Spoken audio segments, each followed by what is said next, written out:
Wow! Wow! Wow! Welcome, Seawolves. This is Gary and Jeremy from Fernie, BC, beautiful British Columbia. Welcome, Seawolves. Today's report's from the top of the mountain. It's not about skiing, and it's about skiing and not sailing. I hope you have something delicious in your coffee mug. Hopefully by now a Seawolves coffee mug, official hoodies. Beautiful and really comfy, I must tell. All right, let's do this.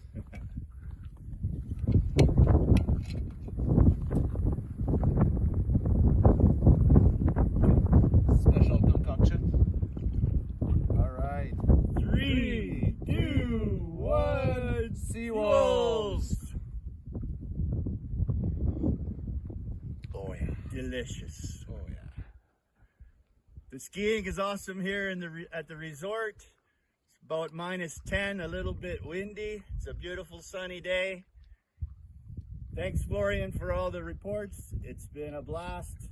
Congratulations to all the sailors, and keep the reports coming. There you go. He says it all. Thank you so much, Florian. Ciao. On peut l'avoir récupéré un radar.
stepped into this boat. This is the ex-Chiral boat, so she's been integrated into that program, another two-boat campaign like Sam. Since the day she stepped into it, she's delivered performance and consistency, which has been great to see. It's she comes from a big sailing family, Swiss sailing fraternity, and we can see here, look at the first images on board, all the sails are out on the deck, and that tells me she's been pushing hard right up until the finish, you know, really doing everything to stay in front of Sam Goodchild.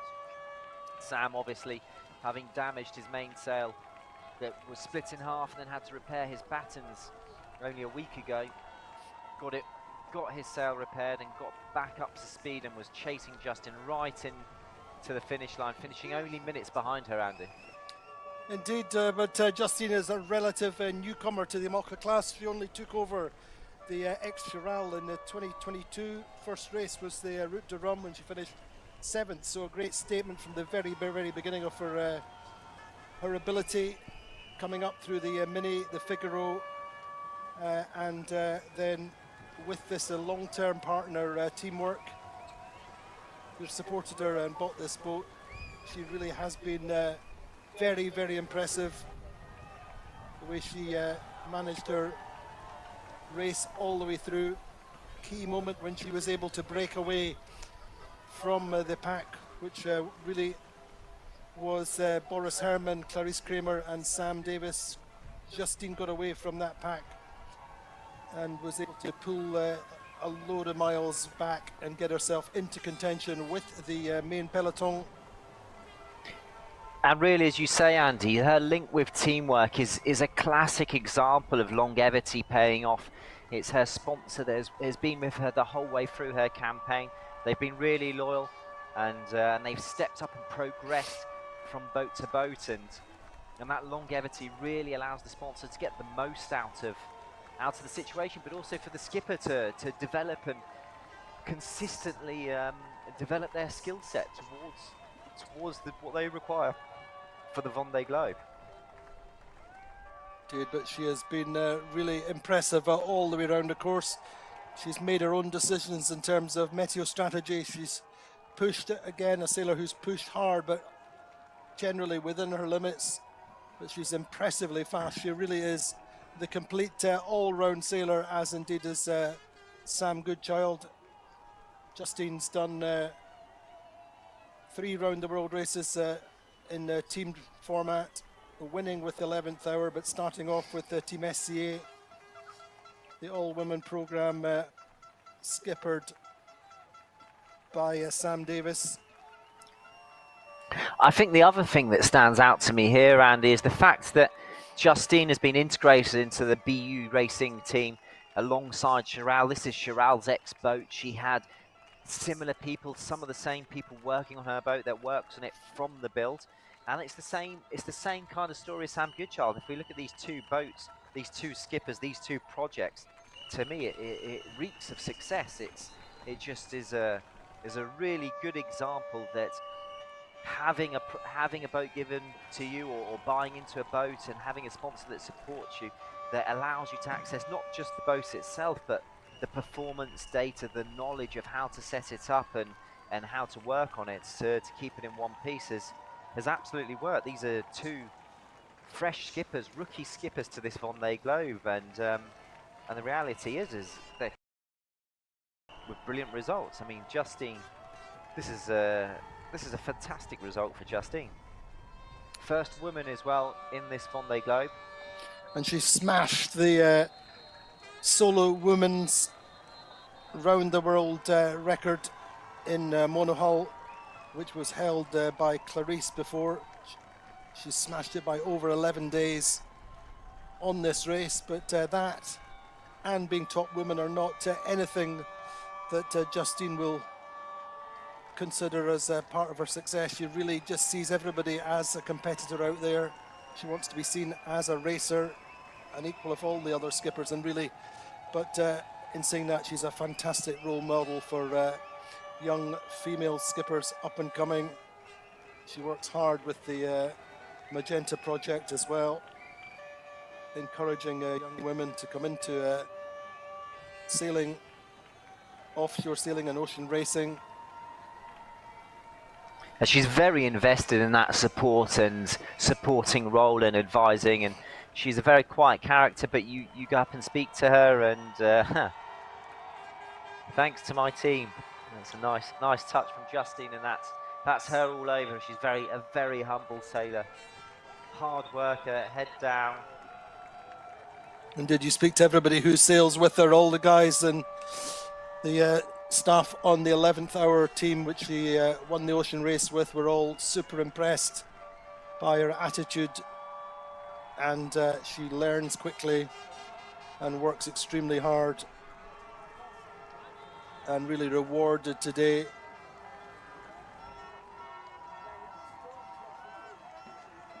She was pushing hard all the way to the finish. She was only 30 miles or so behind Thomas Riong yesterday. I'm sure we'll find out the full details of her mainsail problem. But as Alan said, clearly she wanted to get across the line. All the sails are on the deck. It's just a case of getting into the channel and enjoying the time, enjoying the moment. It's also, I think, important to note that this is the first boat from the previous generation. All the boats that have crossed the finish line before Justine have been new boats that have never competed in the Vendée Globe. This was their first Vendée Globe. So the first 7 boats were all new boats for this Vendée Globe.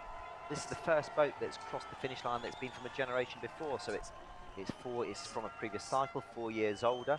In some ways, it's maybe more reliable than a new boat because it's been tested, it's been proven. But again, the new boats have definitely taken a step forward in performance, ergonomics, reliability, and ease of sailing. So I think that's it's worth mentioning that her and Sam Goodchild both in generation and 1 generation older boat. But I also love the simple coincidence that you see so often on the Vendée Globe, these little things that happen. Both skippers, the only 2 skippers in the fleet who have torn their mainsails, finishing one after the other. First it was Sam Goodchild back on the 20th of January in Blue Monday, tearing his mainsail luff to leech, and then last night Justine having the same problem, although being able to hold on with 3 reefs in her mainsail. We could all see on the tracker this morning that she was slow and suspected there was a problem, but she's held out even though Sam was only a few miles behind. And for those Sam Goodchild fans, we understand he's going to come straight into the channel immediately behind Justine. There was some debate whether the tide would remain high enough in this channel. That's our information. So Sam has secured 9th. But these moments belong to Justine Mettraux, as Alan said, from a big sailing clan. The Mettraux from Geneva, grew up sailing on Lake Geneva. Sailed the Mini, and then also was in the Figaro, did the Mini Transat in 2013.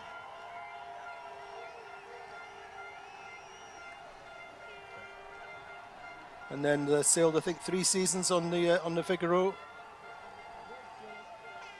finishing 7th, if I remember rightly, before she then was supported by teamwork into the Amoca.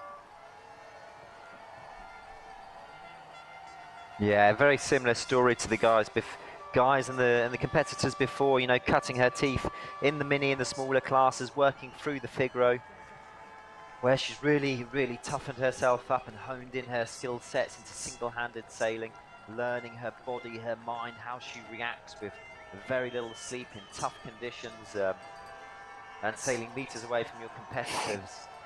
Really, that foundation is hitting home, and you have to go pretty deep down this Vendée list to find the first sailors that haven't done that hard work, haven't followed that pathway. It's quite important to note and credit those classes for anyone who's looking to come into offshore racing. It's definitely a pattern emerging and a pathway to follow.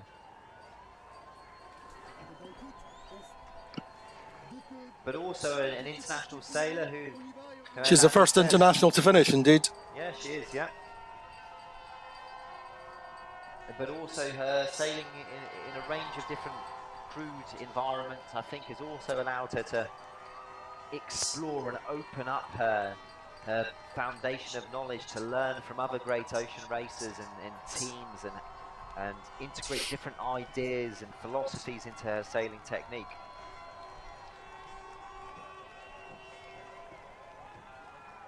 So teamwork, I think, have been with her since 2011, since her days in the Mini. Her first big races were actually the Tour de France à la Voile with the Geneva team. Then did the Mini in 2011. Then 2014 was the year she did raced around the world on Team SCA in the crude program. And that was really her big step forward for her.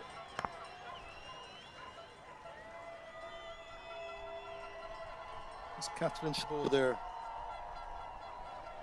First female finisher of the Vendée Globe. That's right.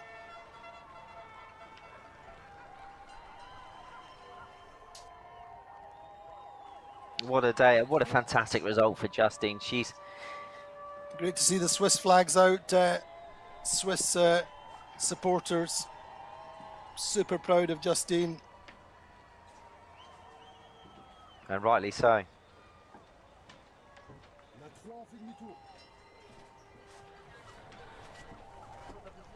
So we're making her way down the channel.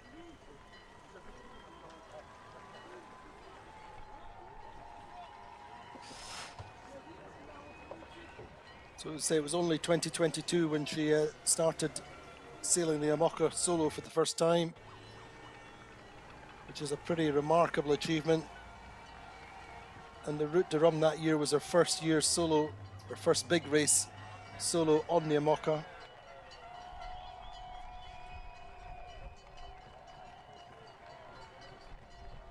And she's had a very solid track record in the Amoca.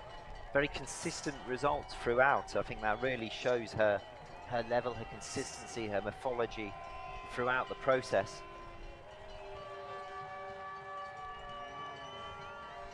And a very well-deserved top 10 overall results in this Vendée Globe.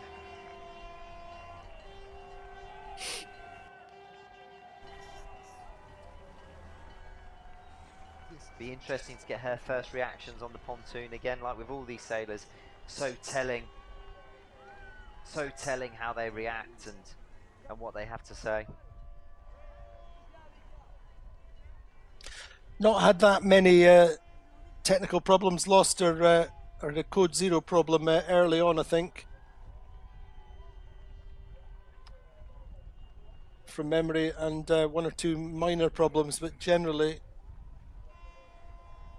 from memory, nothing terribly significant.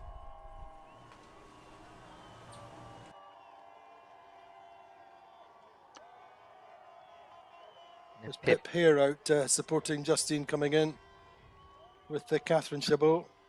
Again, good to see the camaraderie between competitors, past and present, and those who, you know, unfortunately Pip has had a tough Vendée Globe. Unfortunately, not able to make it to the finish line, but you know, very much a competitor that went out as this Vendée Globe with a good boat, with the 2016 boat of Armel Leclache with Medallia. Unfortunately, not able to finish her lap of the planet as she lost her rig in the Southern Ocean.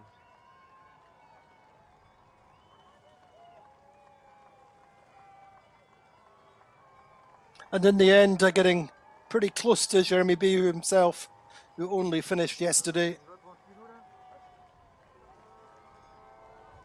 But for sure marking herself out as a prospect for the future.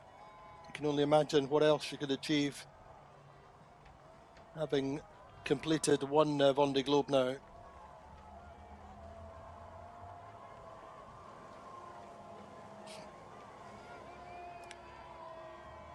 And good to see the rain has, or the drizzle has switched off, and the crowds are still out and will be out, I'm sure, for Sam Goodchild. I think we saw him in the background in the previous shot, just starting to line up for his channel entrance. He'll have to drop his sails before he comes in. Well, Justine's been in the top 10 since the very beginning of the race on the first few days. Yeah, and I'd say really for Justine, one of the big moments for her on this race course was in the Southern Ocean. She was, as we'll remember, alongside Boris Herrmann, Clarisse Kremer and Sam Davies, the four of them together, battling out. Her and Boris managed to make a jump in front of a low pressure system and a cold front that they were able to ride and push pretty hard on. They had a couple of miles advance over Clarisse and Sam, and it was just enough for them to stay in front of the front and catch back up with that. It was really very much at the entrance to the Pacific, I think that was. And then from there, Boris and she had a very, very good Pacific. And just unfortunately left Sam and Clarisse a long way behind. But yeah, she too lost her masthead aerials, her masthead wind indicators, and has sailed mostly with replacements on the cockpit, or sorry, on the push bit, the same as Nico Lundven did. She did a great job managing to hold on to the small group of boats that she was in, the packet that she's finishing in amongst now. The whole way she was just on the trailing edge of it, and it would have been easy to drop off, but you know, work rate, tenacity, ambition, drive, and never giving up, and she's had a fantastic performance.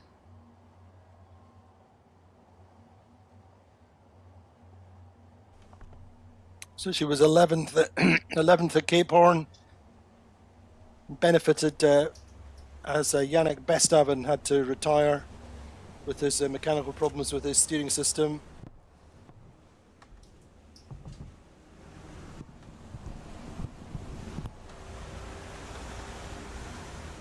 And really all the way up the Atlantic, she's done well. One minor problem when she had to change the starter motor on her engine.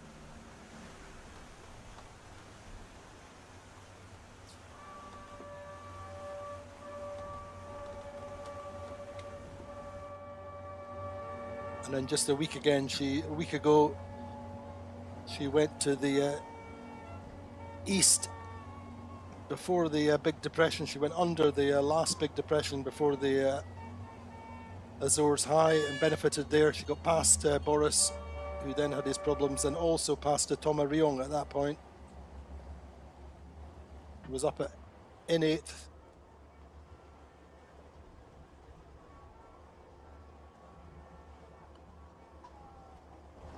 And of course, ultimately passing Sam Goodchild when Sam had his mainsail damage.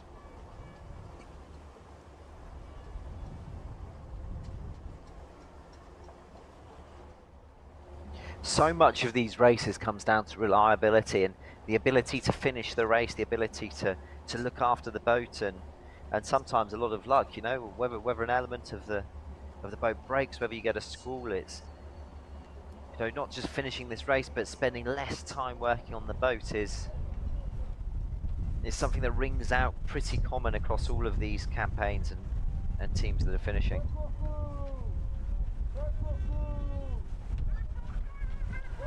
This generation of boats a bit harder to sail in many ways than the newer generation boats. They were more designed with a flatter run. They've got a bit less rocker, which means they're a bit more powerful, a bit more nosy in downwind sailing, which means you have to be a lot more careful for the downwind sailing. It's a lot more violent on the Schumann beam.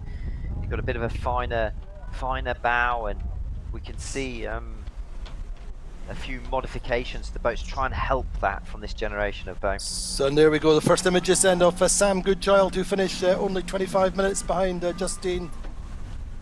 His technical team are on board. Vulnerable, getting that mainsail down. So there's been a quick sprint for the British skipper into the channel. He had no time to lose. We know that he's absolutely on the limit as the ebb tide empties the channel. She's coming in at speed, but a great result for Sam Goodchild. He was up in 4th just lost a fifth to Jeremy Biu when he had his mainsail damage. So I'm sure Sam will be delighted to finish with his ninth, but maybe just a little bit bittersweet, wondering what could have happened if the mainsail hadn't split. But like Justine, a really, really complete sailor who's worked hard to tick all the boxes to be competitive on this Vendée Globe. And again, one thing that we've seen with Sam, he's had a really positive attitude the whole way around this race course. We've never seen any negative emotions from him. His communication has been great. It's been awesome to share this again with the English-speaking followers of the race. Sam Goodchild has been in this offshore world since he was 15, 16 years old, starting off very young and having the opportunity to go through the Artemis Offshore Academy, based out of Cowes in the UK, run by OC Sports. That was a development programme really offering young British sailors the chance to get a foot into this French offshore world. The idea being that sailors would race in the Figaro fleet, build up their experience, and they had really seen that the pathway through the Figaro was going to be the future for the offshore, for the Moco racing world, with the ambition of getting an English or British sailor on the podium and on the top step of the podium of the Vendée Globe, and Sam making a brilliant first appearance here. I'm sure he's a name we're going to see again in this Vendée Globe. But again, having followed the pathway of multiple years of Figaro sailing, he then dived into some Class 40 sailing, and again an international sailor who raced alongside and for international teams, ocean race, and lots of IRC racing, multi-hull racing. There's Sam got his getting his two daughters on board, and I think the biggest moment for him, leaving his wife and his two little daughters behind, just getting that key moment where he's reunited a little 2-year-old.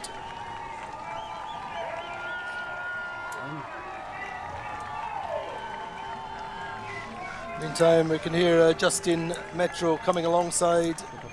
Fuck yeah.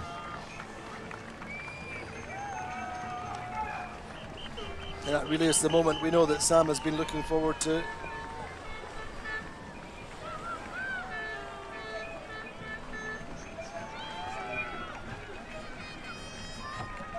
Always a very intimate moment with the family coming on board. It's been no contact for 70 plus days, 75 days, 76 days in this case for Sam. And I'm sure he's just as happy as they are to see him.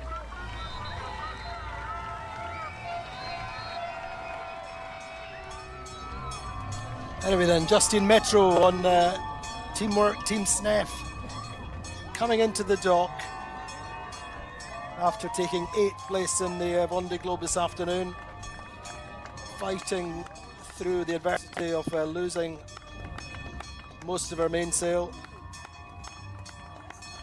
Huge relief. She'd worked so hard to get 8th, and there you go, another little insight. She's a skipper who's looking after her own lines.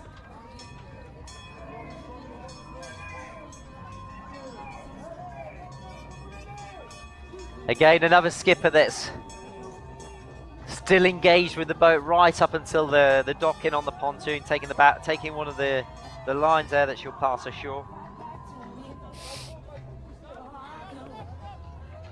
So 3 Swiss skippers in this race: Justine, Alan Rura, and Ollie here. Good platform to go forward for the future of Swiss ocean racing.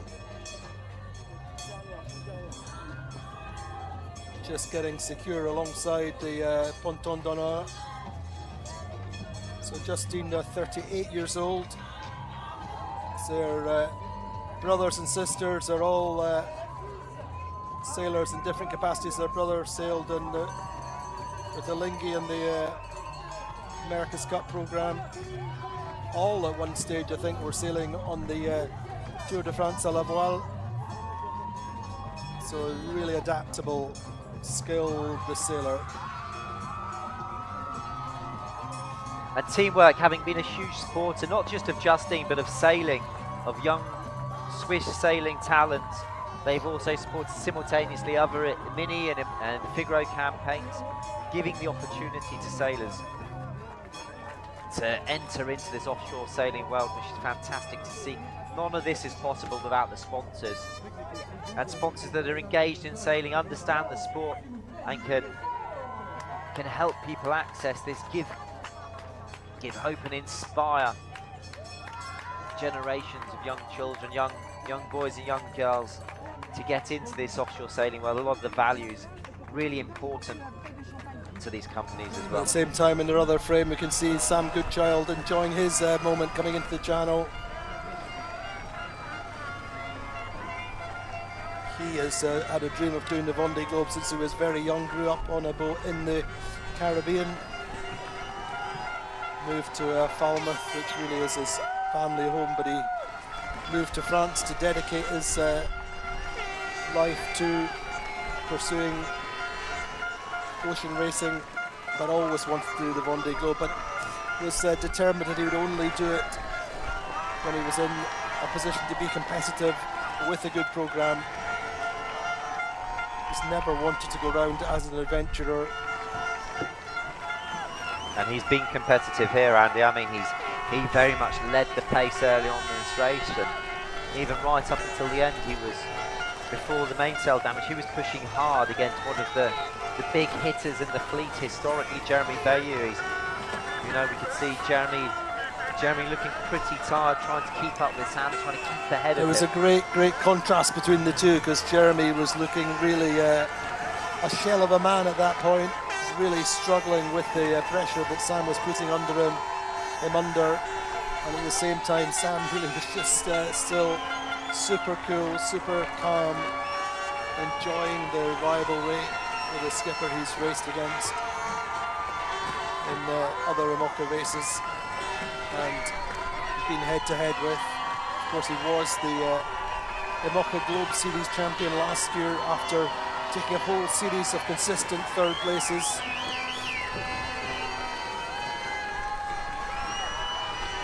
I mean, what a childhood dream to race against Jeremy Bayou right up until the finish like that as well. He's one of the, when Sam started the Figaro, Jeremy was very much in the top of the Figaro fleet, having won 3 times the Solitaire. And Sam coming in as a foreigner into this world. But indeed, 2021, I think Sam came back in the colours of Leighton and very, very nearly won the Solitaire that year. It was just one wind shift from winning, coming in the final leg. Made one wrong decision. Fleet sailed round him, and that was the end of his chances. But there was some key moments in that race when he was finishing between the big hitters at that time, Arma Leclerc and Jan Elias.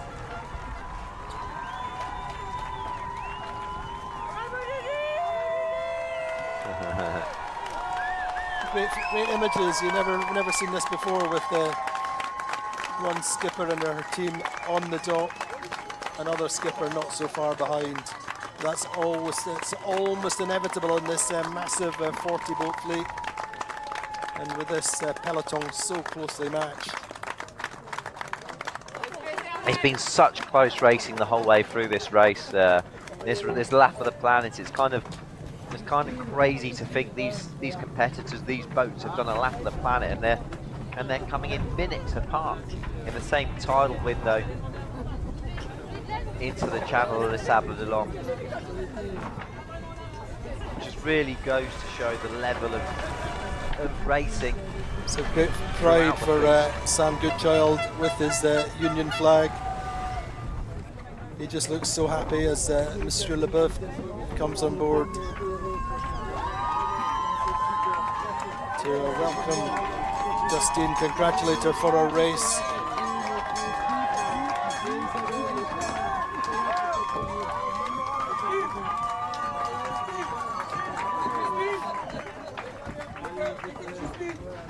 Very, very popular result.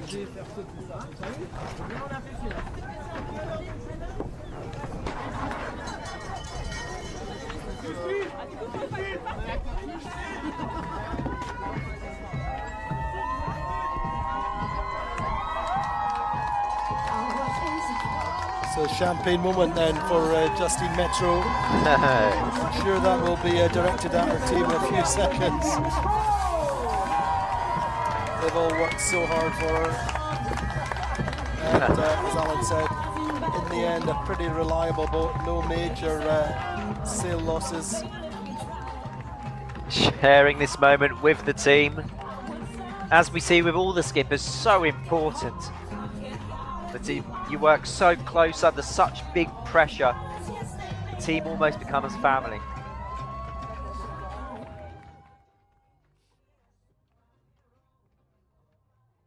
As we said, in passing, the fastest woman solo round the world on a monohull.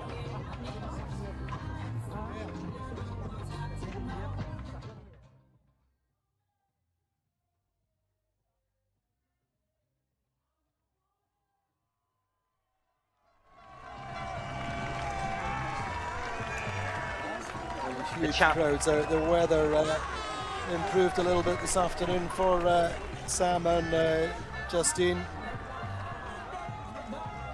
And these will be the moments that Sam Goodchild has, I'm sure he's certainly projected forwards at some time in his life, thinking what this will be like coming into the channel, having completed the Vendée Globe. And he's a sailor who has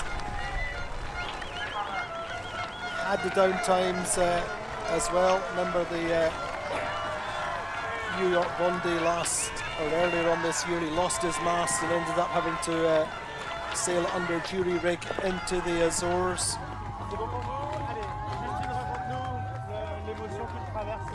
Sam having very much a great start to the race in the Northern Atlantic. Switching over to Justine now, we've got some first words from her. We can really see the emotion in Justine's eyes, taking a lot of pleasure from this channel. It's hard to realise what she's done. She took a lot of pleasure in the race all the way around to Cape Horn, and then coming back up the Atlantic was very hard for her and her group of boats.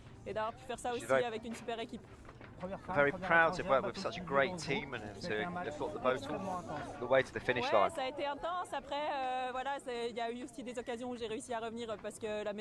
It's been an intense race. There were times when I was able to come back into the fleet ahead of me.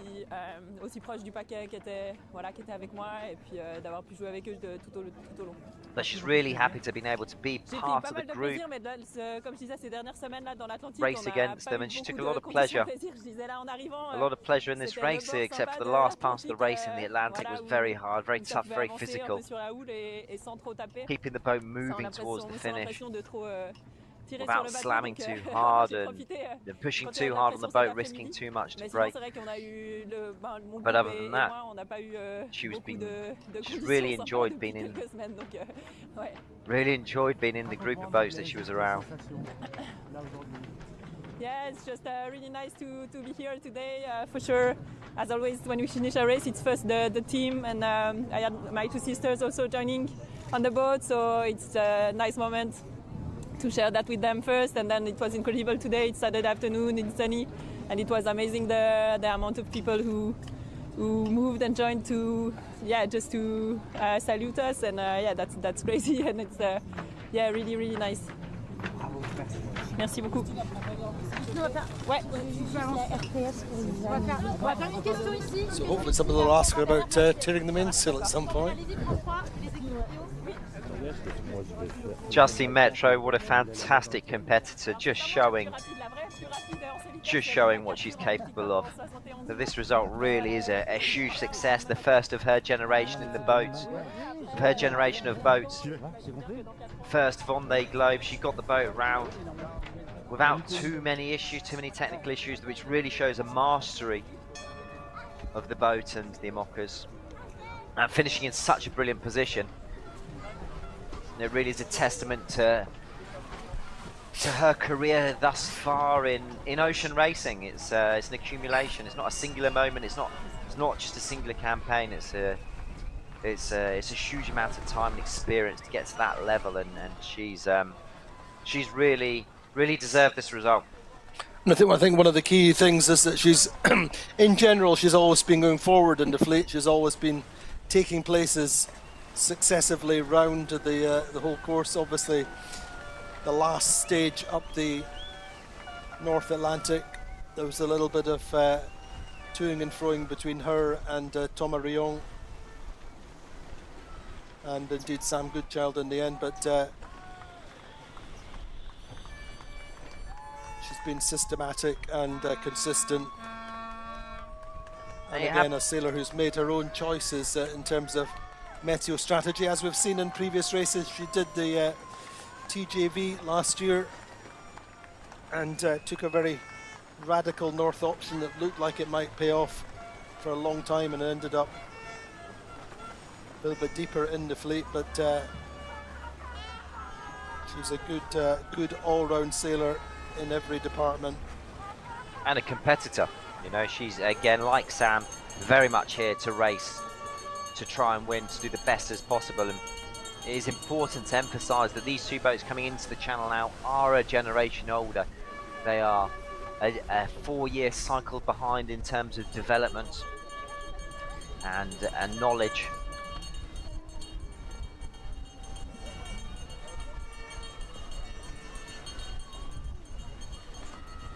So in the end, a reasonably nice afternoon. It's dry, there's a little bit of a watery sunshine there, illuminating the waters of the channel and Port Alona. But in the end, deservedly so, Alan, Sam Goodchild being able to sneak into the channel at the very, very last minutes as the tide drops. I think it really was a touch and go. Our latest information was we were going to be waiting until midnight.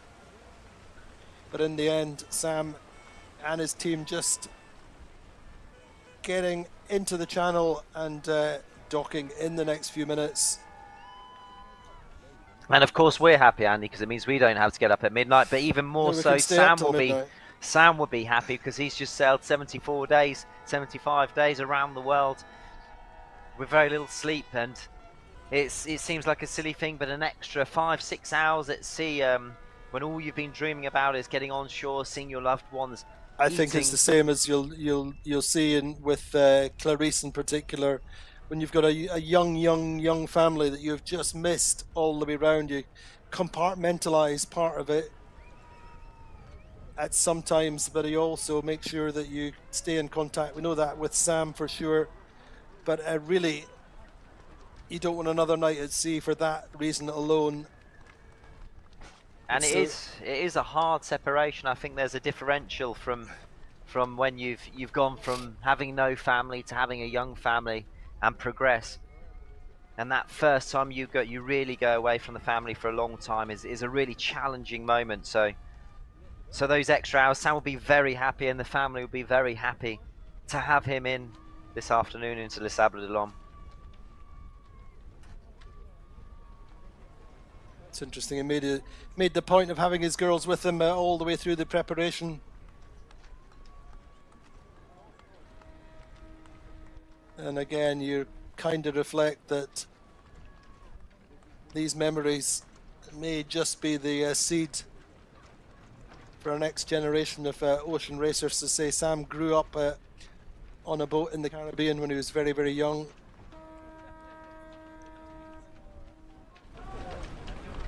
And I think this really, you know, Sam's position here is a big hats off to the Artemis Offshore Academy. You know, the Artemis Offshore Academy offered the opportunity for young British sailors like Sam Goodchild, myself. I was very lucky to come through it. Jack Butel, Will Harris, Henry Bombay, many of the names that we see in the offshore racing world today. So it's a real credit and success of that program to have the first ever Artemis skipper finishing the Vendée Globe, and I think we're going to see over the next 2 or 3 editions more Artemis skippers. coming through into the Imoca class. Hopefully with myself included, Andy.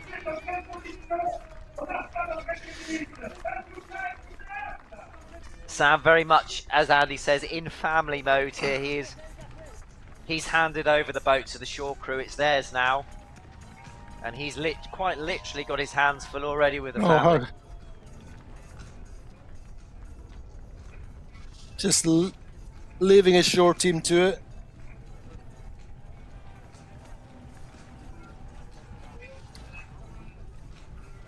So Sam looking forward to fish and chips and salad, or fruit salad, when he gets ashore, as you might expect.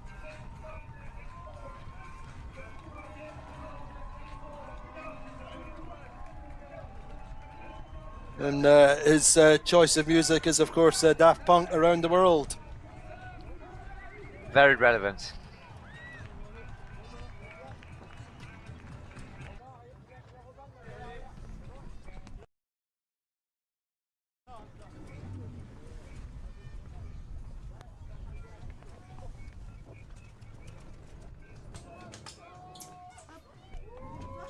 Celebrated his 35th birthday in the lead of the Vendée Globe, going down to the Atlantic a few days after the start.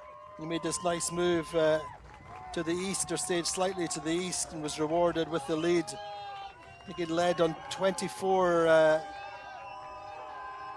rankings.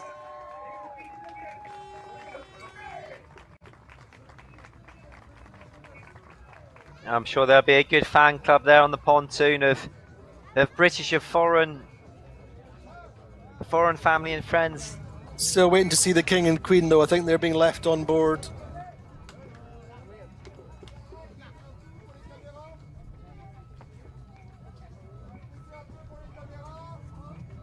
And a very different weather this afternoon from what we had this morning here. Nice to see the English sunshine come out for the English arrival, while the Bretons had their rainy conditions this morning.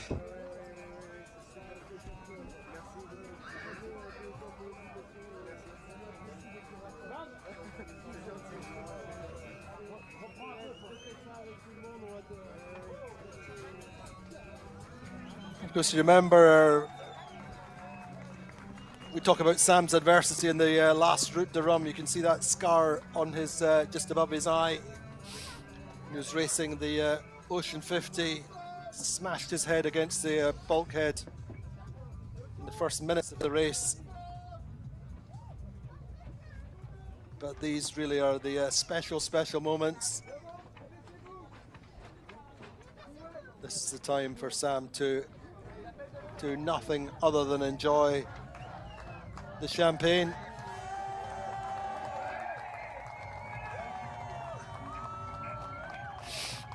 A measure for the boat.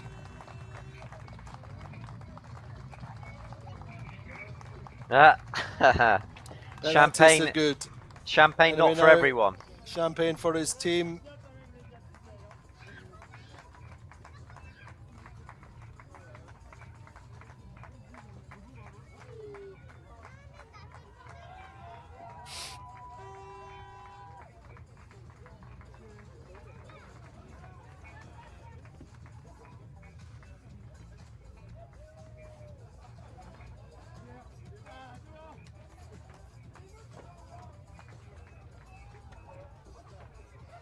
Oh.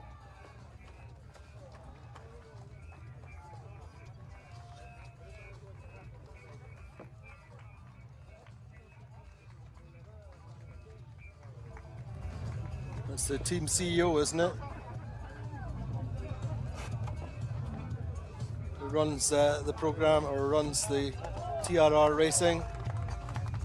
Big welcome from, special welcome from Patricia Brochard, who knows Sam well from his days sailing on Sodebo, the Thomas Coville's Maxi Cat. Special welcome from Laura Le Goff, our CEO, and Sam's mum, Judy.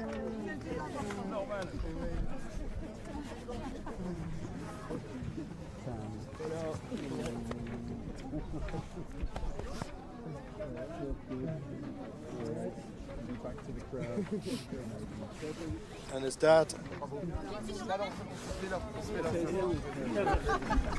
Allez, tu peux finir. Un peu plus encore.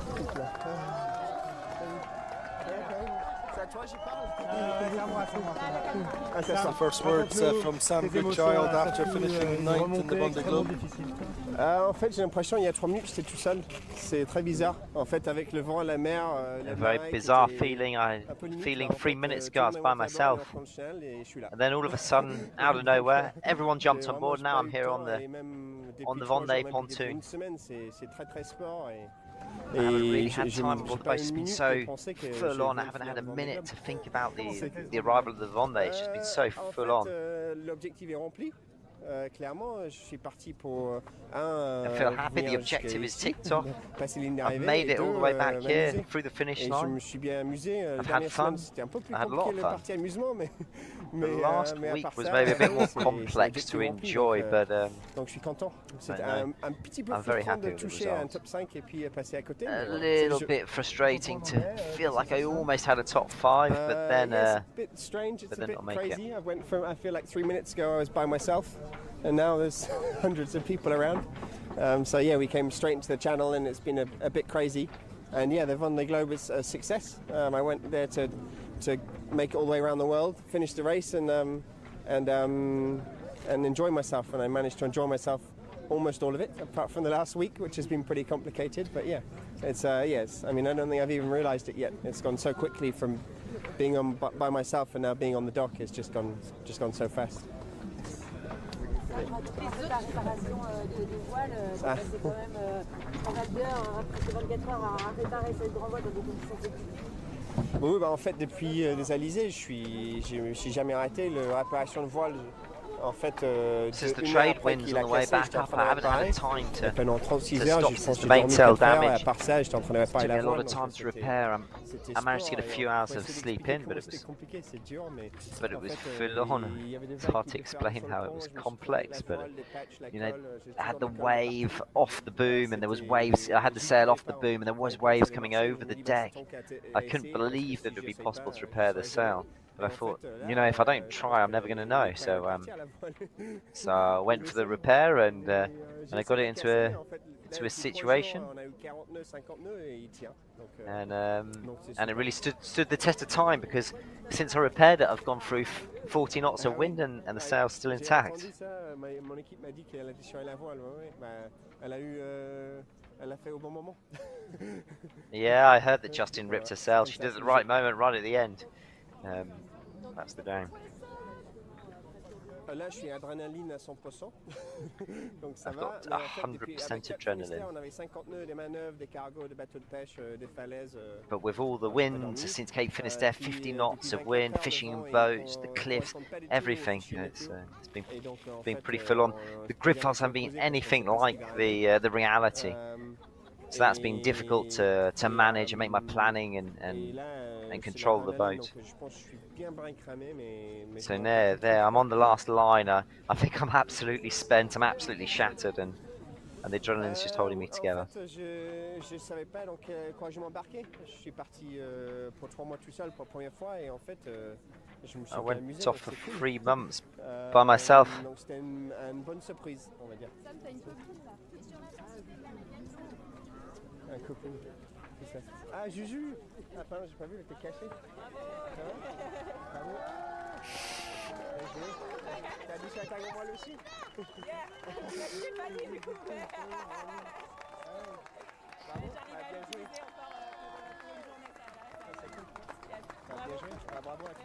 The classic discussion between skippers, sharing the last little bits of information, what was hidden. Justin finishing up with a bit of mainsail damage that they hadn't announced, probably to keep the psychological edge over Sam. Comme chez moi. Quand je voyais les vitesses des autres, je me suis dit, bon, tout le monde a des couilles. Ouais, c'est ça. Ouais, je sais pas ce qu'il a eu Holcim, mais il allait pas très vite le dernier jour, non? Ouais, ou même Thomas, tu vois, je me disais des fois, moi je savais que j'avais des soucis et tu ralentis pour régler des trucs. Et puis, Talking about the problems. the problems they've had on board, the problems their competitors have had, the boat speeds they had at different points in the race course, especially approaching this final stretch into the finish line across the Bay of Biscay. That's been particularly difficult for these sailors, and will be even more difficult for the two sailors coming into the finish line in the next 24 to 36 hours. Benjamin Dutroux and Clarisse Cremel. Big hug there for Pip here and Sam. Long time friends. First, in fact, both went into the first admission into the Artemis Academy at the same time, way back in the very beginning. Pip was in the mini program at that stage, and really, that's one of the reasons that Pip wanted to be here for Sam coming into the dock.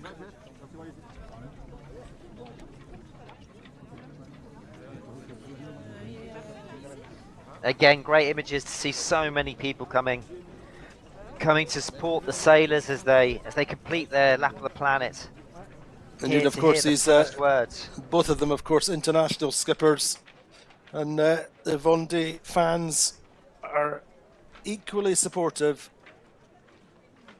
Because it's not easy as an international skipper to get into this scene. It is very much, and has very much been, a French-dominated part of the sport, and they grow up with it. They live here, and like we've seen with Nico Lundvin and a couple of the other sailors, they come from sailing families. It's in their blood.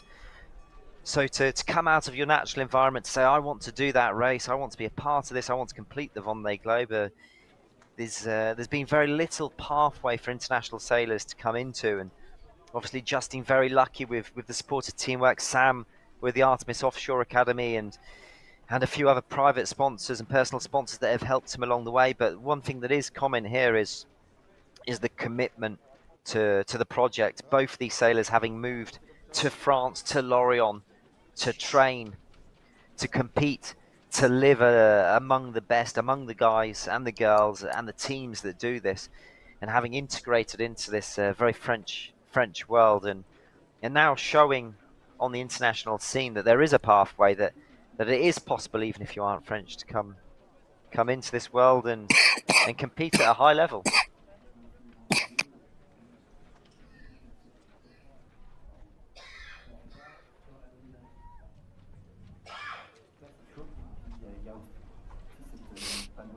These boats, the ex-Chiral for Teamwork, Group SNEF, and the ex-Thomas Ruon's boat for Sam Goodchild, linked out in its previous Vendée Globe. Both very competitive boats from their generation.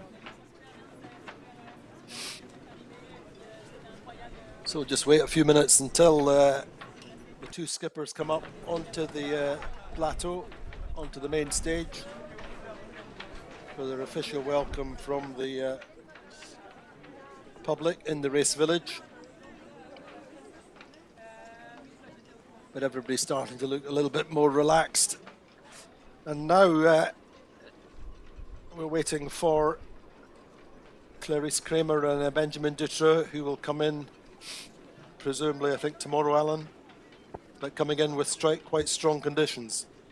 Yeah, a difficult window for them. They're coming in with a big low pressure coming across the Atlantic, and more impressively, some big wave sets. They'll be hoping to get into Les Sables d'Olonne in a weather window, if that's possible.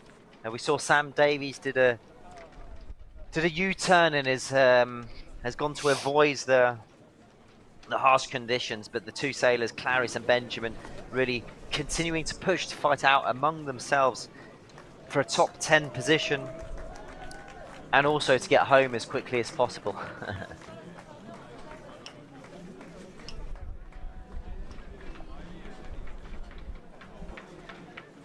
It's hard in the final straight. You start to project yourself into being on shore, but you have to control your emotions and your feelings, and not become complacent, stay focused at the job in hand. Because as Sam and Justine have said there, actually the risks stack up at the end. You've got more fishing boats, more cargo ships. It's, you've got to stay concentrated right the way to the finish line.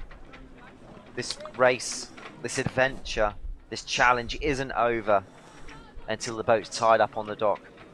Indeed, Sam just saying there that the last week was pretty tough, not least because of his mainsail damage.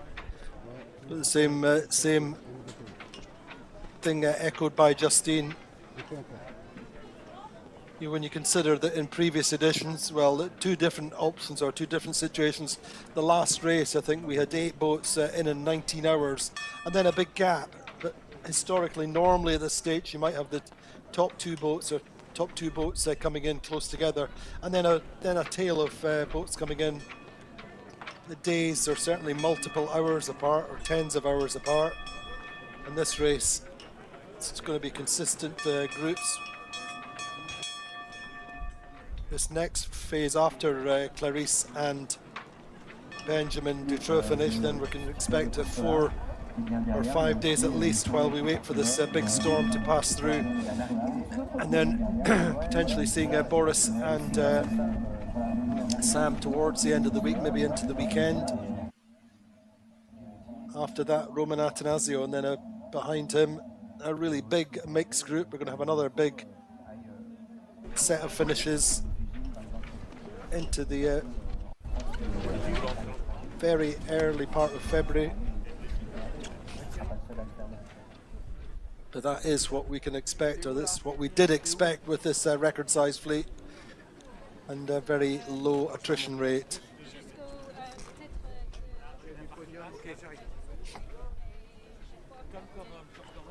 But it always amazes me how we get through the finishes. Start off feeling like you're jumping off a cliff, and then suddenly within a few days we'll have the top 10 completed tomorrow,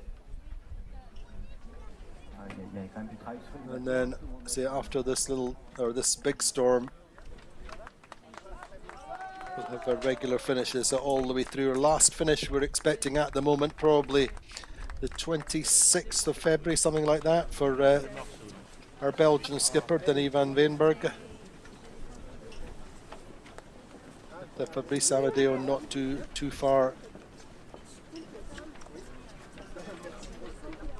ahead of him.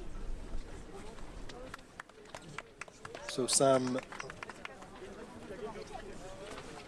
with his wife behind there, and accompanied by his daughters coming up onto the plateau. We know that Justine Mettraux will already be up there. Stephanie Rousseau there, the operations director, just managing things. Again, Sam surrounded by family. It's great to see the family and friends there. Eleanor there from the class Figaro coming to support her. Part of her family, these two obviously big actors in the Figaro over the past years.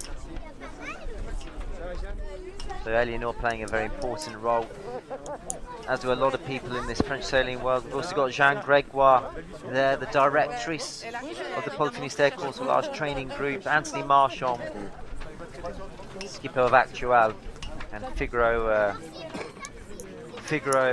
fellow Figaro competitor against Sam for the past decade. Oui, vous êtes gentils, mais on fait ce qu'on peut, hein.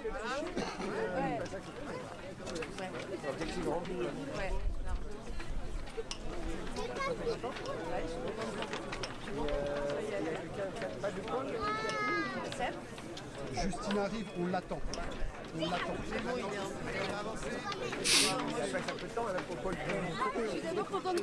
So we're just going to wait for them to come up onto the main stage. Sam looking very overwhelmed. Meet the public. Sam looking very overwhelmed by the amount of people around him. As he was saying in his interview 3 minutes ago, he was single-handed on his boat in the ocean. And now there's hundreds of faces and people all around him wanting to shake his hand, congratulate him. Most of them familiar and friends, family, fellow sailors who've turned out to greet him back or welcome him back.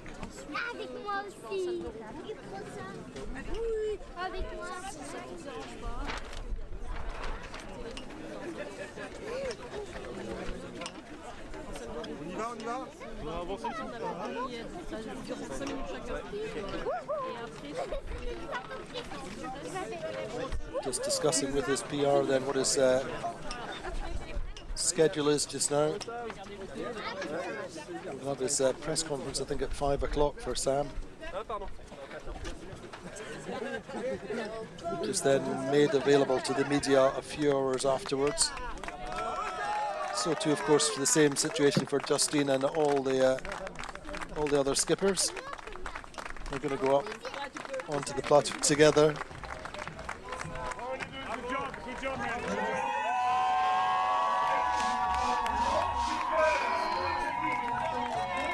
What a lovely moment then. Two skippers finished only 25 minutes apart, sharing the red carpet. Well, indeed, Justine, rightly so, going up ahead, just a few minutes ahead. Looks like Justine's first wish list was obviously a freshly squeezed orange juice that she's got in her hand there. Always nice to have some fresh fruit and veg when you've been on board eating only freeze-dry meals for the last 70 or so days. The body really craving fresh food.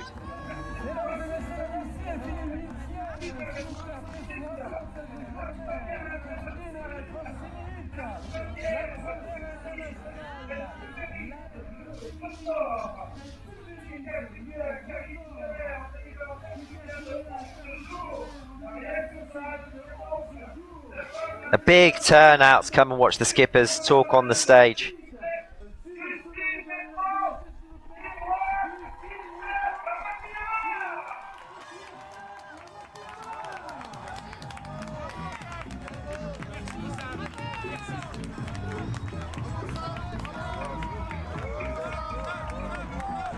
Justine on the stage there, and Sam making his way up.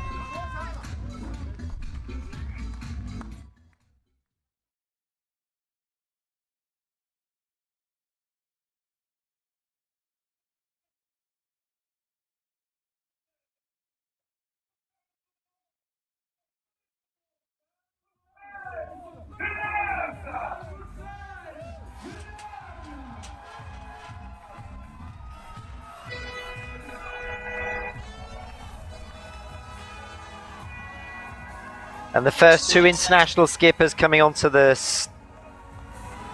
stage together here. First two international and the first two of the older generation boats, having sailed a fantastic race.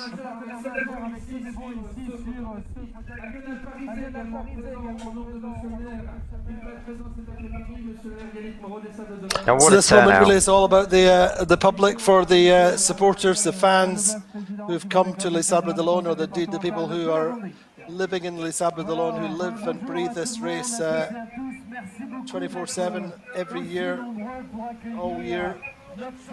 And these are the big moments for them. Always here to welcome back the skippers. And these two hugely, hugely popular then. Amazing support here for both of these skippers. Fantastic to see. Really, really cool atmosphere.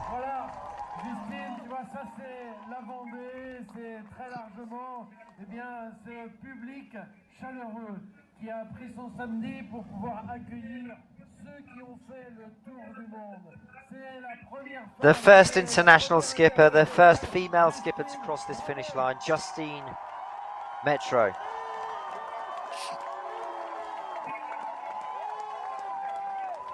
Et puis Sam, heureux de l'accueillir, on a eu peur jusqu'à la dernière minute d'être obligé de nous faire revenir pour demain. Eh bien, il est là cet après-midi. A big thank you then to Sam Goodchild as well. British skipper finishing in 9th place. Bien, mesdames et messieurs, quel bonheur. Regardez ce sourire. Regardez ce sourire. Elle est fatiguée avec ses yeux, mais elle est heureuse. Et ceci, ça s'applaudit.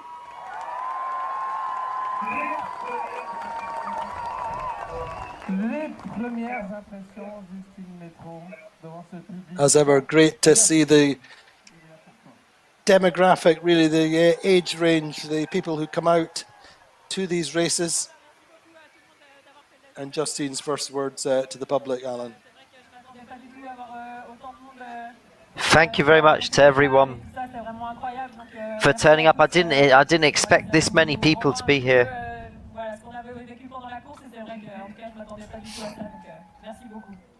I really wasn't expecting that, so thank you very much to everyone. Justine, allez, on va être assez bref parce que ça souffle beaucoup, mais j'aimerais qu'on partage quand même avec le public. Qu'est-ce que tu garderas? Quel sera ton plus beau souvenir de ce Vendée Globe? Parce que c'est ton premier, tout comme pour Sam d'ailleurs. Qu'est-ce que ça sera ton plus beau souvenir de ce Vendée Globe? Est-ce que c'est le Cap Horn peut-être? What's been your most beautiful memory of this Vendée Globe? Ensemble avec Sam aussi à ce moment-là. Donc ce sera pas un moment fort, mais non, je pense qu'on garde. Voilà, moi je garderai surtout des images un peu d'état de mer qu'on a dans les mers du Sud ou des choses comme ça. The images of the sea state, especially in the Southern Ocean, in my head, were pretty magnificent. Il y a plein de moments, mais voilà, c'est vrai que souvent There's so on demande many. quel est le moment phare, mais en fait il y a plein de petits moments. There's so many la moments richesse de ce qu'on vit quand on that est I en course. remember.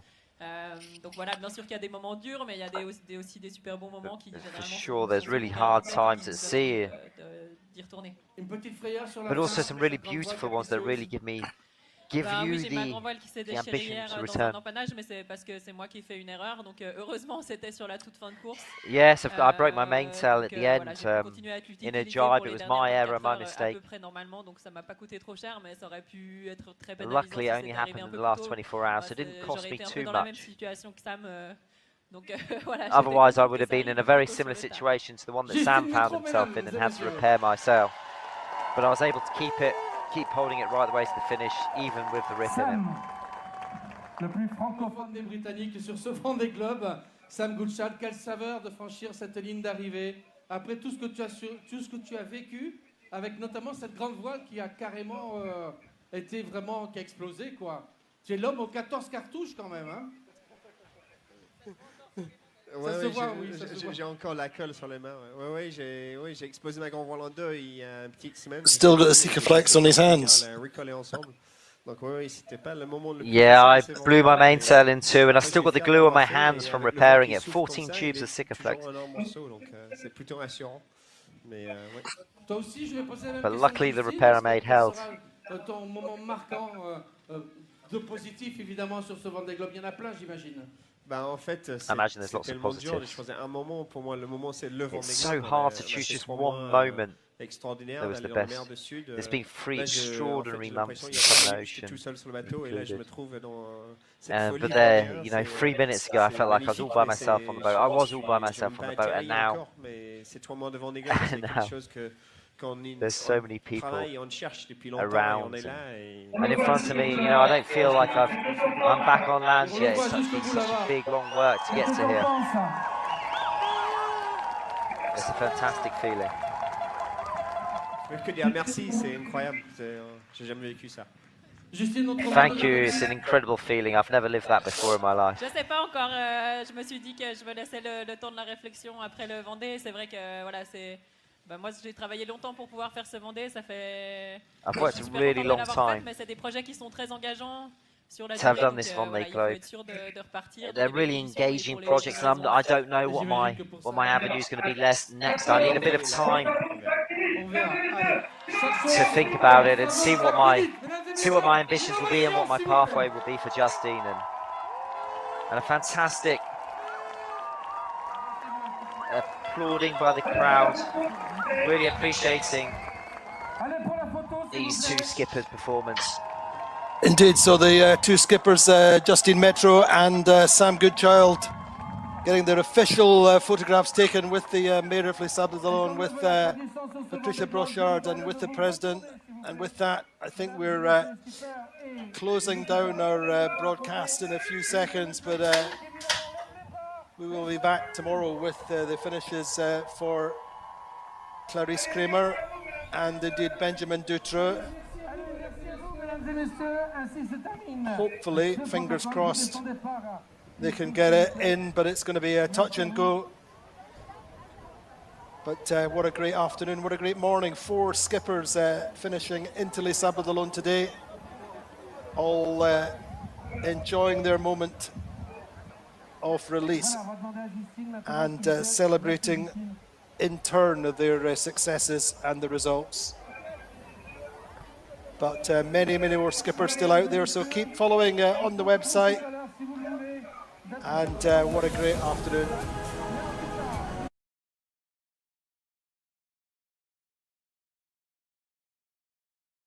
Yes, Wool. So that was it for this live stream.